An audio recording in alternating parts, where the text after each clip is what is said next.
nangyayari dito? Ngumiti sa Amelia. Nothing, hon. Lumikis ang babae kay tatay. Hinila na niya paalis si tatay. Gusto kong masok sa kalandian ng Amelia na iyon. Para siyang tigre na handa na akong sakmalin kung hindi lang dumating si tatay. Takot na maging masama sa paningin ni tatay. Napaismid ako. Gusto ko na talagang lumayas dito. Ate! Patakbo lumapit sa akin si Karen. Ngumiti siya sa akin. Ate, may tanong nga pala ako. Tumingin ako sa kanya. Ano? Hinawakan niya ang kamay ko at bigla siyang nagseryoso. Kaya ba hindi na kayo nagsasama ni Kuya Anthony dahil kay Ate Jane? Napayuko ako't natahimik. Ate, I pat her head. Oo, dahil sa kanya. Nalungkot si Karen. Kaya ba sumama ka sa paglipat namin ni nanay dahil naging kabit na niya sa Ate Jane? Gulat nitong tanong. Sabi sa akin ng kuya mo, wala silang relasyon. Gusto ko siyang paniwalaan pero nagbago ang lahat ng iyon nang inamin sa akin ni Jane na anak nila si Janela. Paliwanag ko. Hindi ko alam kung tama ba na naniwala ako kay Jane. Pati sa asawa ko ay naging unfair ako dahil mas ginusto ko na maniwala sa taong gusto lang kaming paghiwalayin. Mahal mo pa rin ba si Kuya Anthony? Ngumiti ako ng mapait. Hindi nagbabago ang pagmamahal ko para sa kanya. Siguro, kaya nangyayari ang lahat ng ito para subukin ako ng Diyos. Hindi na ako tatakbo sa problema. Natigil ang pag-uusap namin ni Karen nang dumating si tatay na kasama si Anthony. Nasa likuran ng asawa ko si Jane. Nakikita kong masaya si Jane sa pagdating ni Anthony. Kala ko ba umalis ang ahas na yan? Bakit nandito pa siya?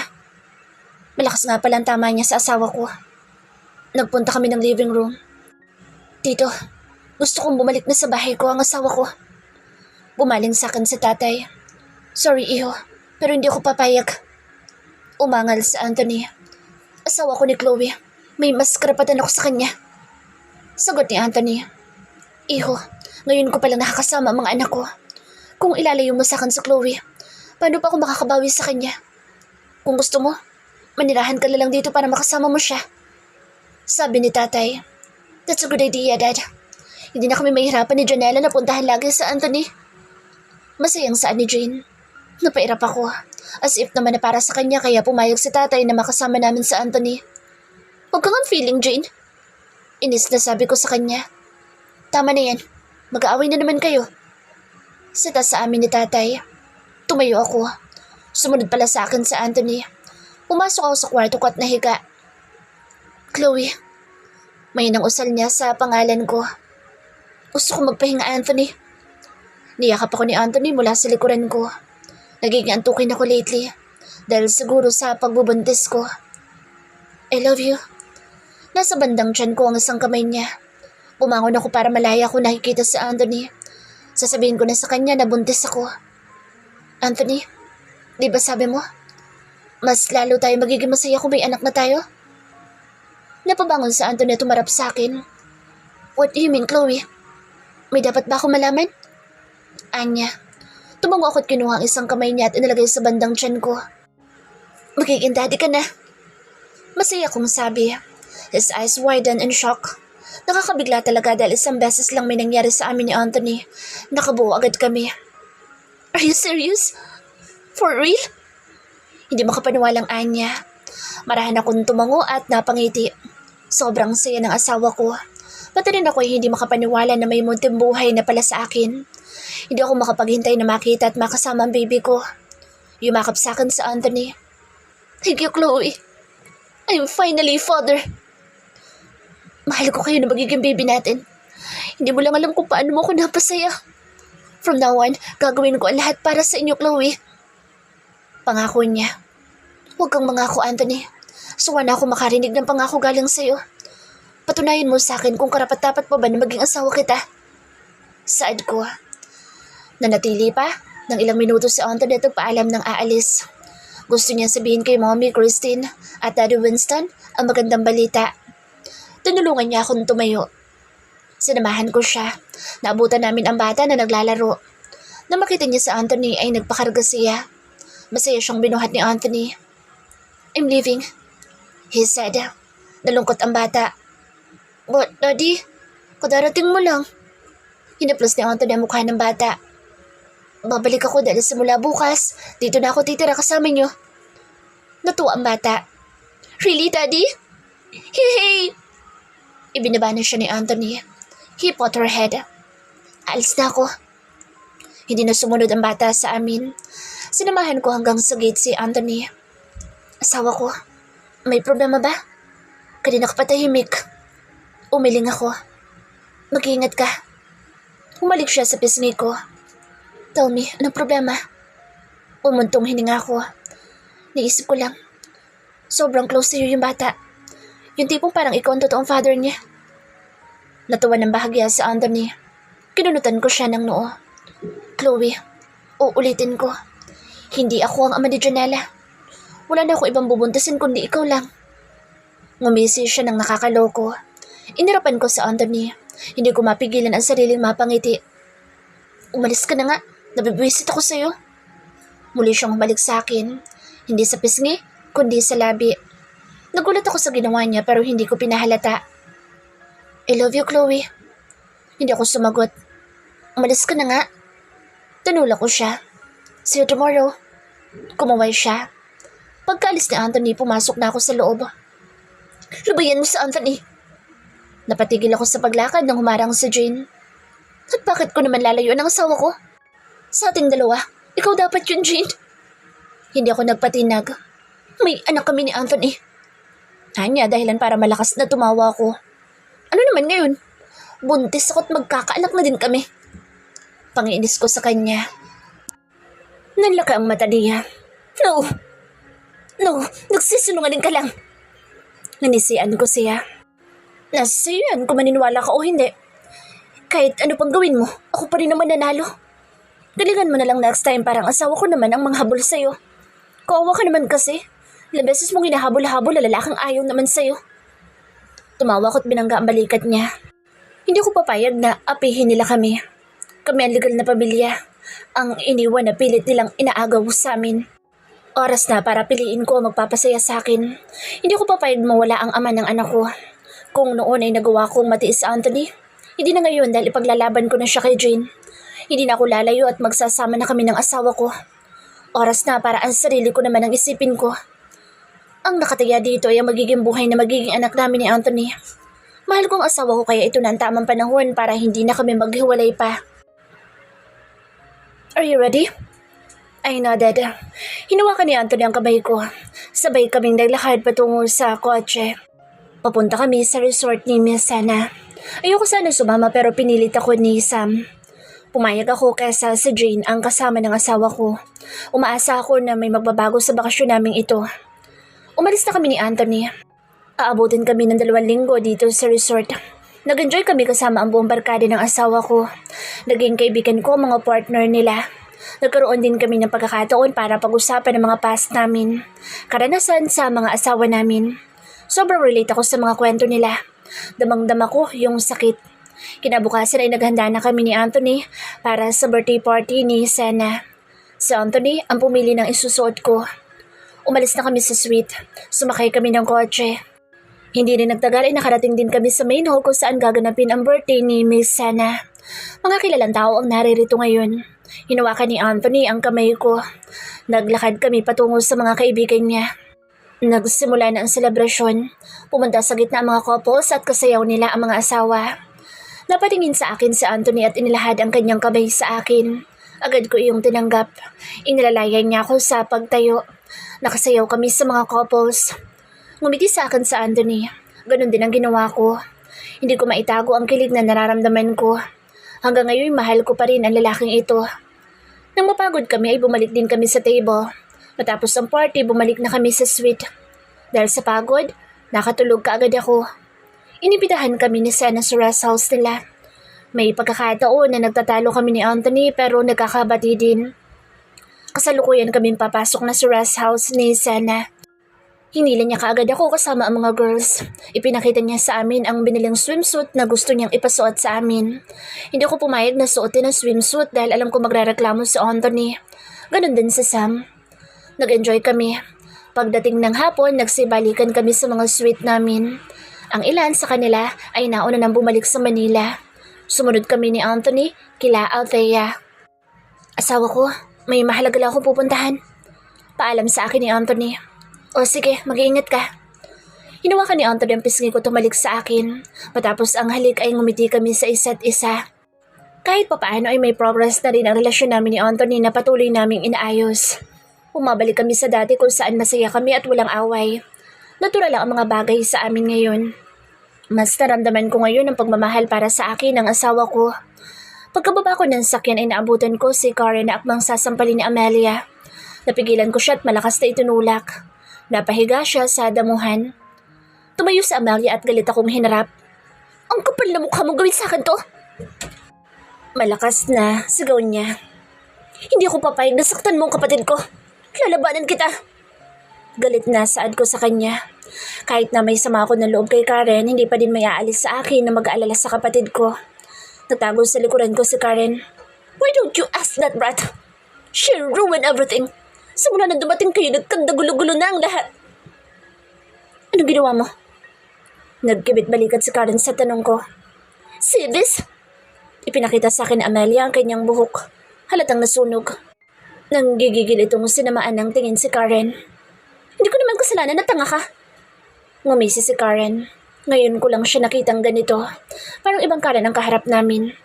Umalis siya sa likuran ko at itinulak si Amelia. Pumaibabaw siya at hinawakan ng mahigpit ang buhok ni Amelia. Pinaguntog niya sa lupa ang ulo ni Amelia. Nalaka ang mata ko dahil sa nangyari. Kasalanan mo lahat. Kung hindi mo inagaw sa amin si tatay, di sana kami ang kasama niya. Nandito sana sa nanay kung hindi dahil sa'yo. Ngayon, pagod na ako makapagplastikan sa'yo. Pahihirapan kita hanggang sa mamatay ka. Galit na sigaw ni Karen. Pinaglayo ko ang dalawa. Sobrang gulat na gulat ako. Bitiwan mo ako, ate. Papatayin ko ang babaeng yan. Hinarap ko siya sa akin. Pinakalma ko ang kapatid ko. Hindi solusyon ng pagpatay, Karen. Please, tama na. Natahimik si Karen at naluluha akong tinitigan. Kaya lang naman ako nandito dahil gusto ko siyang pahirapan. Pinapakasamahan ko siya kahit na masaktan ko kayo ni nanay. Ate, alam ko sobra ko kayong nasaktan ni nanay kaya ginagawa ko lahat para mapalis ang buhay natin ang lintang iyan. Pinahid ko ang luha ni Karen. Yumakap siya sa akin na tumagulhol. Naiintindihan ka ni ate. Ayoko makisali ka sa gulong ito. Hayaan mo kaming matatanda. Umiling si Karen. Hindi ate. Damay ako. Gusto kong mabuo tayo bilang isang buong pamilya. Habang nandito ang babaeng yan, hindi natin makakasama sa nanay. Dahilan niya. Ano nangyayari dito? Dumating si tatay. Tumayo si Amelia at yumakap kay tatay. Chloe, nag-aaway na naman ba kayo? Tanong ni tatay. Honey, sinaktan nila ako. Maluhaluhang sumbong nito kay tatay. Pati ikaw, Karen? Umiwas ng tingin ng kapatid ko. Akala ko ba tanggap mo si Amelia bilang pangalawang ina mo? Galit na humarap sa kanya si Karen. Alam mo, tay, naghirap si nanay at ate para palakihin ako. Hindi mo ako masisisi kung magtanim ako ng galit sa babaeng yan. Iniwan mo kami para sa kanya. Ang hindi ko maintindihan, bakit madali lang sa'yo nakalimutan si nanay? Asawa mo pa rin si nanay. Karen, napag-usapan na natin ito. Buwang boses na saan ni tatay. Pero hindi ka niloko ni nanay. Gulat na napatitig ako kay Karen. Anong sabi mo? Pag-uulit ko. May nagbigay ng pictures kay tatay-ate. May kasamang ibang lalaki sa nanay.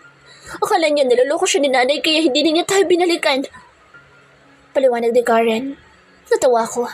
Hindi ako makapaniwala. Hinarap ko sa tatay. At nagpaniwala ka naman. Tanong ko kay tatay. Kahit bata pa ako, tay, alam ko nangyayari. Yung sinasabi mo kasama ni nanay, yun ang lalaking tumutulong sa amin para mahanap ka. Napayo ko si tatay. Hindi niya kayang salubungin ang pagkakatitig ko sa kanya. Huwag mo nang pagtakpan ng nanay mo, Chloe. Ako mismo ang kumausap sa lalaki ng nanay mo. Umamin siya sa akin. Napamaang ako. Hindi kayo pinagpalit ni nanay, tay. Minahal ka niya. Hinintay ka niya ng matagal. Sa nanay pa nga ang lagi nagkukumbinsi sa akin na patawarin kita. Lagi niya ipinapaalala na kalimutan ko na ang galit ko sa iyo dahil mahal mo kami. Kung meron naman handa magpatawa dito sa nanay yun. Patuloy pa din siya na naghihintay sa pagbabalik mo. Mahabang pahayag ko. Tumahimik si tatay. Halika na, Karen. Hinila ko ang kapatid ko palayo sa kanila. Dinala ko siya sa kwarto niya. Bakit hindi mo sinabi sa akin ang plano mo? Napayo ko si Karen. Hindi siya makatingin sa akin. Sorry ate. Alam ko kasi hindi ka papayag. Hindi talaga ako papayag, Karen. Ayoko makasama mo sila. Tumayo siya mula sa pagkakaupo at naglalambing na niyakap ako. Ate, ayoko maging pabigat pa sa'yo. Lalo na kung kaya ko namang gawin. Tsaka masaya ako sa tuwing nakikita ko nahihirapan ng Amelia na yun. Ngumiti siya. Hindi ko kayang magtanim ng galit sa kapatid ko. Ngayon alam ko na ang rason. Sa susunod dapat sabihin mo sa akin kung ano mga plano mo, okay? Tumango-tango si Karen. I love you, ate. Kayo ni nanay. Halata sa boses niya ang lungkot. Miss ko na si nanay. Hinaplos ko ang buhok niya. Ako din. May kumatok sa pintuan. Binuksan ko at hinarap ang katulong. Mom, ready na po ang dinner? Sige, susunod na kami. Sagot ko.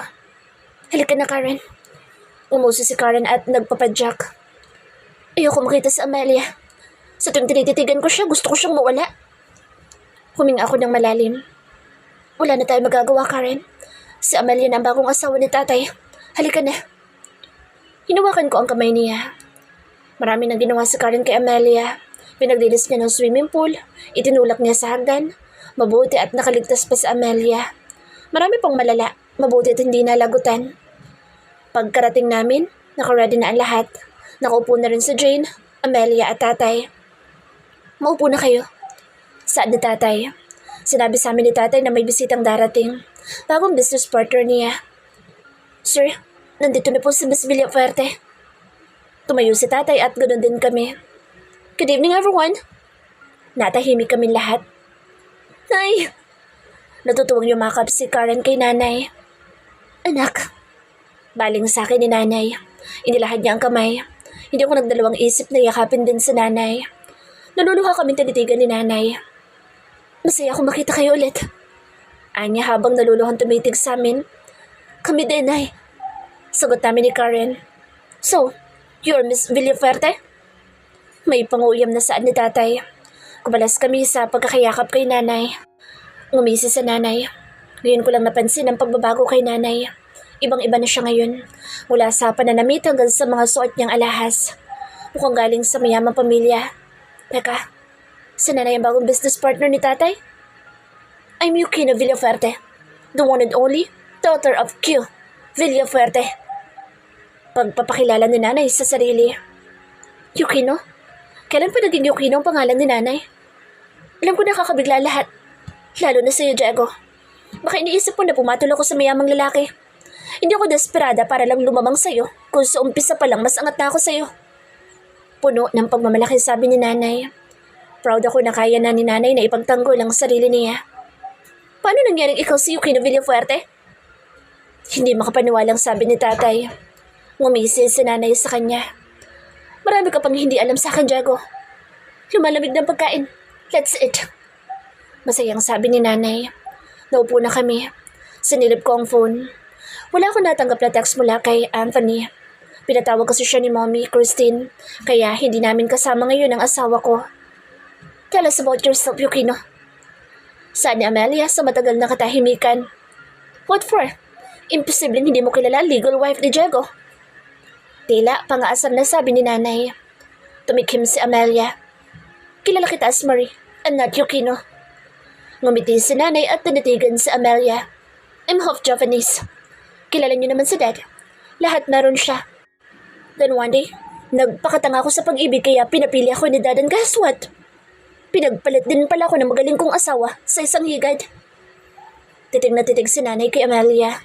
Nag-iwas naman ang tingin si Amelia. Tahimik lang si tatay sa tabi. Nagpipigil kami ng ngiti ni Karen. Hindi ko akalain na galing sa mayamang pamilya si nanay. Kung dati, hirap na hirap kami. Yun pala hindi ganoon ang nakasanayan ni nanay. Lahat pwedeng mapasa kanya. Mas ginusto niya maghirap, makasama lang ang lalaki mahal niya. Mana talaga ako sa nanay ko. Nagiging tanga pagdating sa pag-ibig. So, what's your next plan? Hinarap ko si Diego. I smirk and drink my wine. Actually, I don't have a plan. Ang gusto ko lang makasama ang mga anak ko. Walang pakundangan kong sagot. Lumapit siya sa akin at hinawakan ng mariin ang braso ko. Let me go, Diego. You're hurting me. You planned this, don't you? Kung kailan nagka-problema ang kumpanya, saka ka lumabas. Anong sunod ang kukunin mo sa akin? Sinampal ko siya dahilan para lumayo siya sa akin. Lahat, Diego. Gusto kong iparana sa iyo kung gaano kasakit ang mawala ng meron ka. Halos manlisik na ang mata ko sa galit. Why are you doing this, Marie? I cut him off. It's Yukino. Don't you ever mention that name again. Ibang tao na ang kaharap mo ngayon, Diego. Mariin kong sabi. You cheated first, Yukino. Kaya wala kang karapatan na magalit sa akin. I slapped him again. Do you think I'm that kind of woman, Diego? Pinapahalagan ko ang marriage natin. Ikaw lang ang lalaking minahal ko.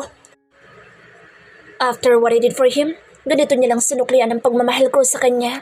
I even chose him over my family. Masabi ko lang na mahal ko siya. Ito lang pala maranasan ko sa piling niya. E di sana, noong umpisa pa lang ay hindi na ako sumama sa kanya. Nakausap ko ang lalaki mo. Umamin siya sa akin. Hindi mo alam yung pakiramdam ko ng mga panahon na iyon. Sinaktan mo ako.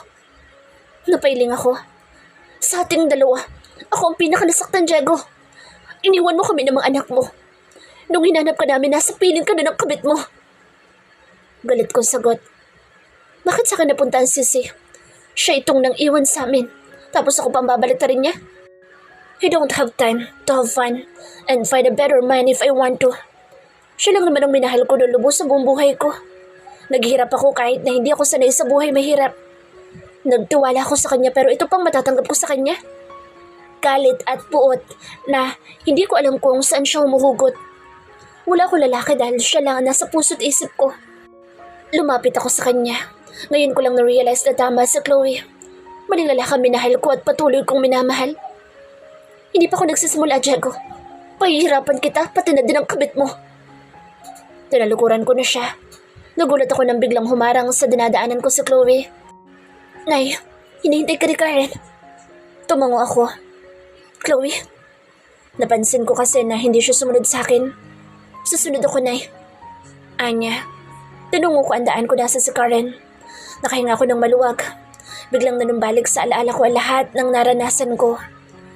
Unang araw na sumama ko kay Diego, hindi ko alam ang gagawin. Nasanay ako na lahat ng kagustuhan ko'y nasusunod. Hindi ako sanay sa hirap pero tiniis ko dahil sa lalaking mahal ko. Hindi ko magamit ang pangalan ko dahil nahihiya ako sa pamilya ko. Nahihiya ako dahil ang buhay ko noong nasa poder pa ako ng daddy ko.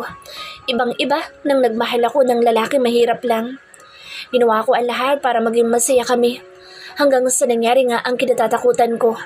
Iniwan niya kami at sumama siya sa ibang babae. Sobra ko nasaktan. Naisip ko noon na tama si Dad. Hindi nakabubuti para sa akin si Diego. Gusto ko magsisi sa naging desisyon ko pero tapos na. Ang mahalaga, meron akong 2 magandang anak. Sila lang nagpapasaya sa akin. Naisip ko noon na humingi ng tawad kay Dad pero hindi ko na itinuloy. Alam kong sobra ko nasaktan si Dad. Daddy's girl kasi ako. Basta spoiled niya ako kaysa sa kapatid ko. Naalala ko noong unang beses na tumapak ulit sa mansyon. Nasa balcony si Dad. Sinamahan ako ng kapatid ko para makausap si Dad. Nung humarap siya, akala ko bubuliwan niya ako at palalayasin pero nagkamali ako. Inilahad niya ang kamay na siya namang tinanggap ko. Niyakap ako ng mahigpit ni Dad. Humingi ako ng tawad sa kanya. Nagkapatawaran kami. Naputol ang malalim kong pag-iisip nang biglang sumulpot sa Chloe. Nay, okay ka lang? Tumango ako. Oo, anak. Nay! Sigaw ni Karen. Dali-dali ito lumapit sa amin. Aalis ka na? Natatawang sumagot ako. Napanguso si Karen. Oo, anak. Babalik ako bukas. Nagpapadyak siya. Dito ka lang, Nay. Huwag ka na umalis. Hinaplos ko ang mukha niya. I can't. I'm sorry. I promise. I'll be back tomorrow. Natameme si Karen. Nay, ikaw ba talaga nanay namin? Ibang-iba ka na kasi. Nag-i-English ka na din. Natawa kami ni Chloe. Ikaw talaga. Sige na, kailangan ko na umalis. Yumakap sa akin ang bunso ko. Nay, dito ka na lang. Ikaw pa rin naman ang asawa ni tatay ah. Ikaw mas may karapatan kaysa kay Amelia. Hinarap ko siya sa akin. Hindi na kami magkakabalikan ng tatay mo. Sagot ko. Dahil imposible na talaga na magkabalikan pa kami sa dami ng paghihirap na dinanas ko sa asawa ko. Tama na nga yan. Samahan na natin si nanay sa labas. Sabi ni Chloe. Hinatid nila ako hanggang sa garahe. Hinarap ko ang dalawa at niyakap sila. Babawiin ko kayo. Magkakasama-sama din tayo. Ani ko sa kanila. Tumango ang dalawa at ngumiti. Mahal ka namin, Nay. Pagkatapos ko magpaalam ay umalis na ako. Naabutan ko si Dad sa living room. Ibinaba niya ang hawak na magazine. Lumapit ako sa kanya at nakipagbeso. How's the dinner? He asked. It was fun, Dad. Kung nakita mo lang ang reaksyon nila nung nagpakita na ako sa kanila. Dad, hold my hand. Gusto ko makilala ang mga apo ko. Dad, don't worry. Malapit mo na silang makilala. May ngiti sa labing sagot ko. Maaga akong nagising. Ipinagluto ko ng breakfast sa Dad. Pagkababa niya ay nakaluto na ako. Yumakap ako kay Dad. Naupo na kami at kumain. Dad, makikipagkita lang ako sa mga friends ko. That's good to hear, Iha. Matagal kang nawala, kaya siguradong miss ka na nila. Napangiti ako. I can't wait to see them. Hindi ko mapigilang mapangisi. Nagpunta ako sa kitchen. Nagulat ako na makitang bukas ang ilaw sa kitchen. Tay? Napatingin sa akin si tatay. Bakit gising ka pa? Tanong niya. Hindi ko siya sinagot at kumuha ng baso. Kumuha ko ng tubig sa ref. Nang matapos akong uminom ay hinarap ko si tatay.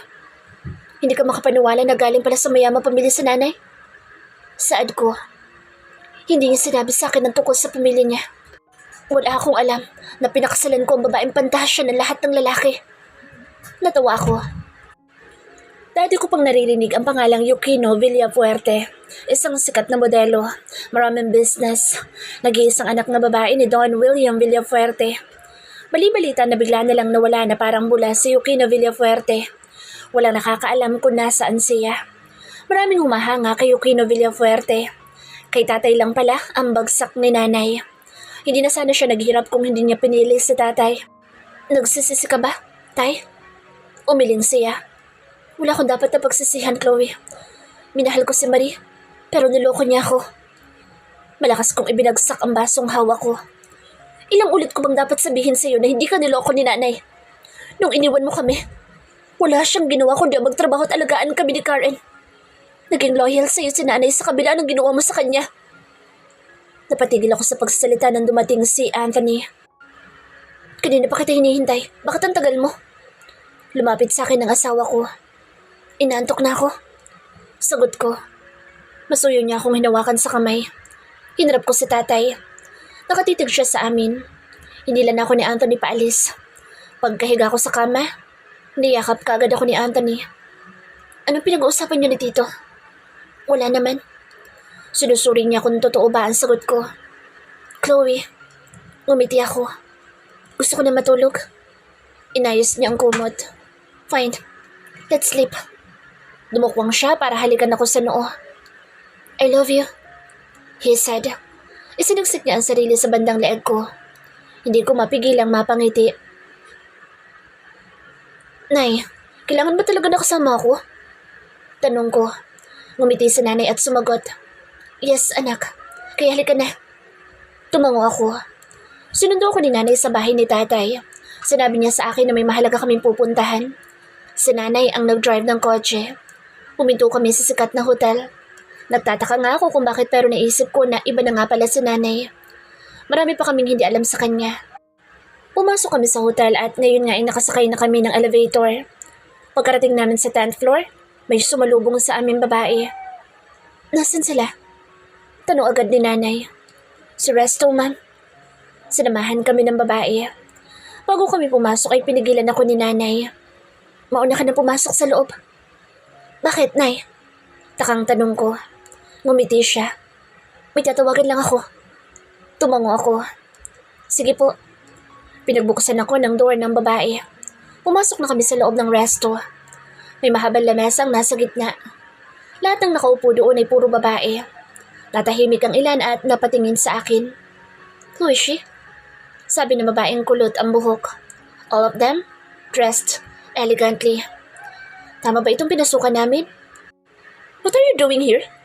Saan ni Amelia? Bakit nandito siya? Because she's my daughter. Sagot ni nanay nakapapasok lang. Wait, magkakilala kayo? Tanong ng katabing babae ni Amelia. Yes, we know each other. Ngumiti si nanay. Hinawakan niya ako sa kamay at naglakad kami papunta sa kanila. Everyone, meet my daughter. Chloe Amores. Ngumiti silang lahat sa akin. This place is exclusively for wealthy family. So why are you here, Marie? Inis na saan ni Amelia. Lahat ng taong nandito ay natahimik. Huh, you didn't know? Nagpipigil ng tawa sa nanay. Mrs. Amores. Hindi tinuloy ng babaeng mahaba ang buhok at sasabihin ng pigilan siya ni nanay. She's not Mrs. Amores, Leona. Ang totoong Mrs. Amores ay walang iba kundi ako. Tumayo ang babaeng tinawag ni nanay na Leona. I'm sorry, friend. Hindi dapat ako papayag na kasama siya sa org. Kung hindi lang dahil kay Diego. Ngumiti ng matamis si nanay. It's okay. Nagyakapan silang dalawa.